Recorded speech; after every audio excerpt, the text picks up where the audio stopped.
Steel City. Is everybody ready to go? Let's proclaim the greatest radio show. Ladies and gentlemen, welcome. It's The Spread. This is Big Easy in studio with fantasy guru J Dash. It's week 9? Week 9. Week 9. We're going to break the fantasy players down that you need to put in your lineup. Situational starters, as always, sleepers, deep sleepers. We know what we're talking about, people. Over 1 million subscribers. We know what's going on here. What's up with this 1 million subscriber thing? Hey, it is what it is. The facts are there. Fact check it. Yeah, go ahead. Fact check that. Well, give them the facts. What are our situational starters producing this year? Yeah, these are facts. For non-quarterback, 16.36 per player, and that's through 22 players. We've had, 2 quarterbacks in our situational starters, and they've got us 28 and 15 for an average of 21.5. So not bad. We are going to go with a quarterback this week in our situational starters as well. I like it. Is it going to be your boy? Well, he's been getting the job done when called upon. Yes, he has. Dak Prescott, Dallas Cowboy, rookie quarterback. And hey, it really don't matter, as we say almost every week here on the Fantasy Breakdown, up against Cleveland, so points are there to be had. Believe it, Cleveland's defense isn't that good at all. But if you look at Dak Prescott, man, 9 TDs over his last 5 games compared to just 2 interceptions. And over the last 2 games, he has 5 touchdown passes. Now, look, he only completed 19 of 39 passes last week, but he did have 2 touchdowns, 287 yards passing, and rushed for 38 yards and a touchdown as well. So he got it done. It was his second best fantasy week of the season. But like you said, going up against Cleveland, we had Ryan Fitzpatrick as a deep sleeper last week, and he actually put up 17 points for us, which isn't that bad for a deep sleeper. So if Fitzpatrick can do it, Fitzpatrick sucks. He still had a bad game, but Cleveland's defense is just so bad that he still put up some fantasy points. So Dak Prescott, I had him in my daily fantasy, and I took him out for Aaron Rodgers because I had some extra money. What do you think? Dak Prescott or Aaron Rodgers? It's hit or miss either way, but my question is, what's Tony Romo's status? Tony Romo, well, they said Dak Prescott is going to keep the job. Now, let's say going in the game time, they say Tony Romo is going to start the game. Dak Prescott's going to be the backup quarterback. Well, I think Tony Romo can slot in as a situational starter in his first game back up against Cleveland as well. So whoever quarterbacks for Dallas, it's going to be Dak Prescott, though. If they take him out, that is ridiculous because he's having a very good season his rookie year. We've seen Tony Romo over the years. He chokes around playoff time, so be done with him. All right, let's go with a running back here. Charkandrick West from Kansas City going up against Jacksonville. They've been about middle of the league against running backs in terms of fantasy this season, but Spencer Ware went down with a concussion last week. Jamal Charles went to the IR. So Charkandrick West is going to most likely step in. I guess Spencer Ware, there's still a slight opportunity of him playing. But even if he does, Charkandrick West should get a lot of the playing time anyways. But I think Spencer Ware is going to sit. And Charkandrick West is definitely going to be the lead back out there. If so, he had 14 carries last week for 52 yards. I think 7 fantasy points overall. So not a huge game or anything, but it wasn't a game that he went into as the starter. Up against Jacksonville, like I said, a defense that can be beat. I think Charkandrick West is a good play this week. And I'm going to go with one of your fantasy players. Are you starting him this week? Emmanuel Sanders going up against Oakland in Oakland. I think maybe all but 1 week I didn't play him, but he's been a fantasy starter on my team pretty much all year long. Really? Well, your team's beat up as well. Right. He's actually been up and down this season in terms of fantasy, really. After he had 3 big games in week 3, 4, and 5, and that's really it, man. He's had 4 receptions in 3 straight games, although he has been targeted 24 times in those 3 games, and he has at least 8 targets in all but 1 game this season. But if you look, just 12 fantasy points in 5 of 8 games this season. So outside of that stretch from week 3 to week 5, he's really not done anything. But I think this is a week going up against Oakland's defense. We said it in the line segment. I think Denver's offense is going to go out there and put up points against Oakland's defense. They led up the 5th most fantasy points to wide receivers. So I'm playing Thomas and Sanders this week. Whoever I have on my team, I'm playing them. Very good. All right, let's move on to sleepers here. For our non-quarterbacks, we're averaging 14.65 points per player, and that is through 20 players picked. We've picked 4 quarterbacks, averaging 25.25 points per quarterback, so that's pretty beast.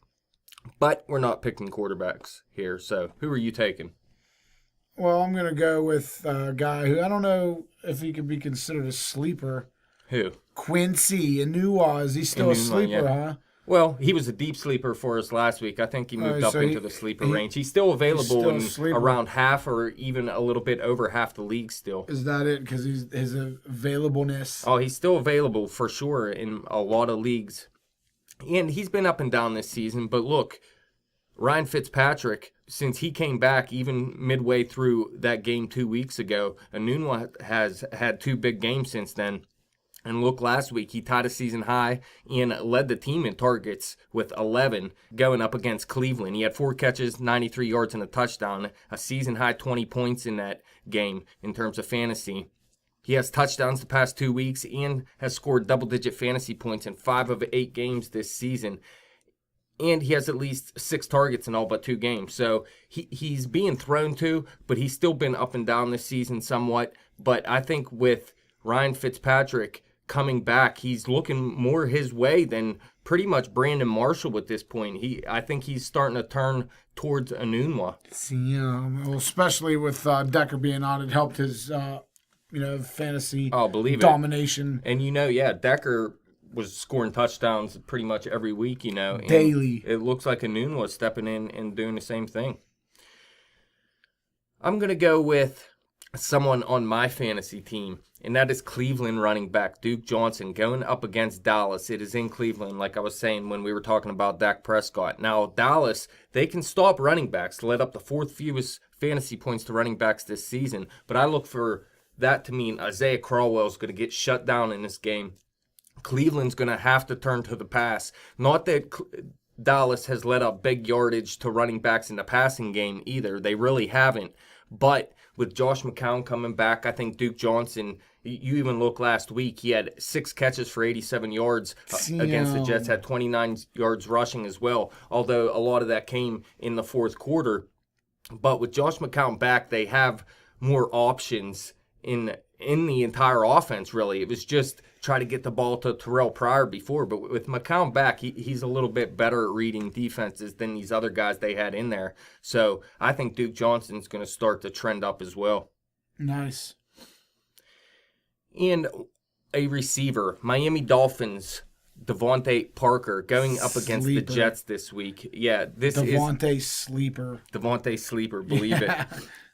The New York Jets haven't been able to stop the pass all season long. But Devontae Parker hasn't been good over the past 2 games, really. He has less than 30 yards receiving in each of those games after scoring double digits in PPR in 3 of his previous 4 games. But the team just came out, I think it was either today or yesterday, and said he's been injured all season, and that's why his usage has been lower than what people predicted at the beginning of the season. But look, they're coming off a bye now, so hopefully he's a little bit healthier. And let's not forget, like I said, over the past 2 games, he hasn't done much. Jay Ajayi has been killing it over the past 2 games. I doubt he gets another 200-yard game. That's almost impossible to have 3 in a row. So I think, well, another reason is the Jets can stop the run. So I think Ajayi is going to have a lot harder time on the ground, and Miami's going to have to try to pass the ball to beat the New York Jets. And I think that Devontae Parker is going to be able to take advantage of that and have a solid game. We'll see. Well, what about Jarvis? Is he still going to get his normal production? Or oh, yeah. Jarvis is going to blow up this week. He's going to have 20-plus fantasy points. So, dual threat out there in Miami this week. Ball. Ball. Ryan Tannehill isn't a bad sleeper option either. Garbage. All right, let's move on to deep sleepers here. Real quick, our non-quarterbacks are averaging 13.23 points per player. That's through 22 players picked. PPR. Believe it. So who are you going with here? There's a Pittsburgh deep sleep. So let's start off with him. Let's do it. Sammy Coates, and it's looking like Big B's is going to play, right? Yes. That's a huge advantage for Sammy Coates here. Without Roethlisberger playing, it would be a lot worse. Yeah. Without Ross, yeah. He'd be a comatose. Would have to make another section here, comatose. That's sleeping. right. But, I mean, I'd still think about him if it's a deep league, you know what I mean, with Jarvis Landry in there. I'd still think about Coates because I think coming out of the bye, yeah, even with Jarvis Landry, because we seen Sammy Coates hasn't done anything over the past 2 weeks. That was with half of one game with Roethlisberger and a game and a half with Jarvis Landry. But a lot of it had to do with his hand injury as well. He had a laceration on his hand, and that really hurt his production because he was coming off a game where he had 139 yards and 2 touchdowns, and then he just fell off a cliff. But I think with this bye week, his hand had time to heal, and he's going to come back and start to pick it up again. Was that your pick? Yeah, because I'll go with Sammy Coates. I don't know any of the other two. All right, I'm going to go with a deep sleeper here and go Jeremy Curley for the San Francisco 49ers, going up against the New Orleans Saints, who've actually been about middle of the league against receivers, which is a little bit of a surprise because they let up a ton of points. But if you look, in Week 5, Jeremy Curley had 13 targets, 8 catches, 102 yards, and a touchdown, but just 4 receptions and 27 yards in 2 games since, and that's since Kaepernick has taken over as the quarterback. So Gabbert had a lot better chemistry with Curley than Kaepernick has showed so far. But like I said, New Orleans has been letting up so many points this season, and they're going to score a ton of points in this game, I believe, as well, where Kaepernick's just going to have to turn to the pass, and Jeremy Curley's going to step up and have a solid game. Because, look, over those 2 games I was talking about where he only had 4 receptions and 27 yards, he still had 12 targets. So Kaepernick's trying to get him the ball. He just sucks so bad that he can't. But I think against New Orleans defense, things are going to be a little bit more open for Kaepernick, and he's going to have his biggest game of the season as well. Damn. And let's not forget, they're coming out of a bye as well, just like the Steelers with Sammy Coates. The 49ers are coming out of a bye. Hopefully that helps Kaepernick to get a little bit more used to what's going on in this offense and have a little bit better of a game. Right. And the last guy, wide receiver for the Kansas City Chiefs, Tyreek Hill, going up against the Jacksonville Jaguars, who led up the 10th most fantasy points to wide receivers. Tyreek Hill's a sneaky guy. He has double-digit fantasy points in 3 of his past 4 games, 4 touchdowns through 7 games this season, and scored in each of his past 2 games as well.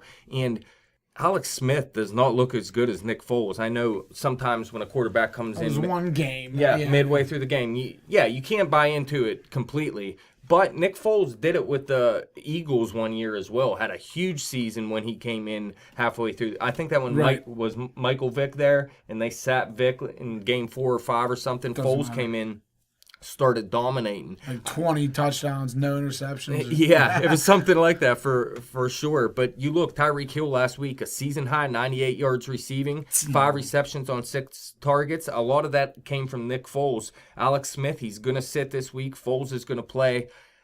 I don't know, man. I like Nick Foles still. I liked him when he was in the Rams last year, and he shit the bed bad. He was terrible with the Rams, but it seems like the Rams can't find a quarterback at all. Right. Nick Foles might end up, I'm not going to say he's going to keep the job, because when Alex Smith comes back, he's the kind of guy that can win games for you. Nick Foles is the kind of guy that can put up fantasy points, though. So I think Tyreek Hill is a good option this week. I think Foles believes in Hill more than Alex Smith does.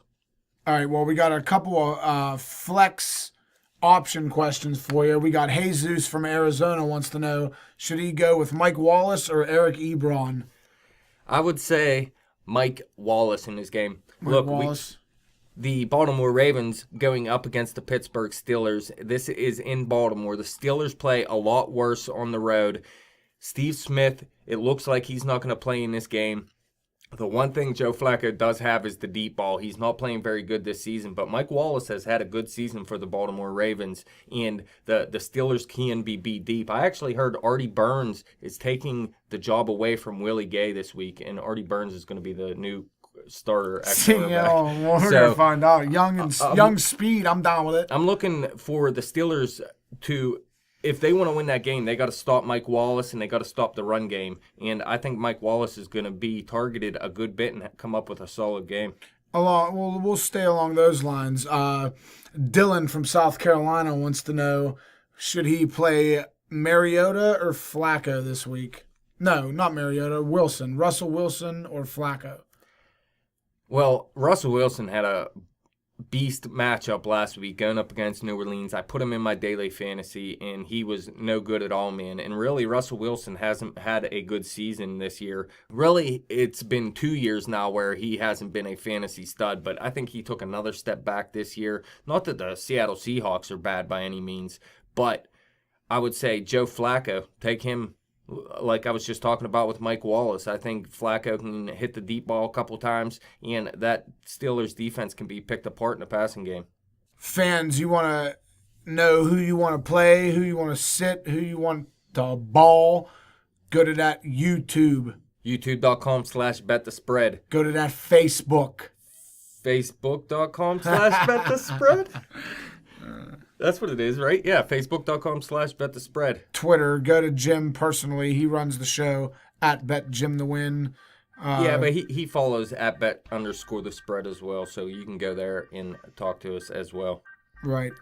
And on a side note, real quick, Cubs win the World Series. Great game.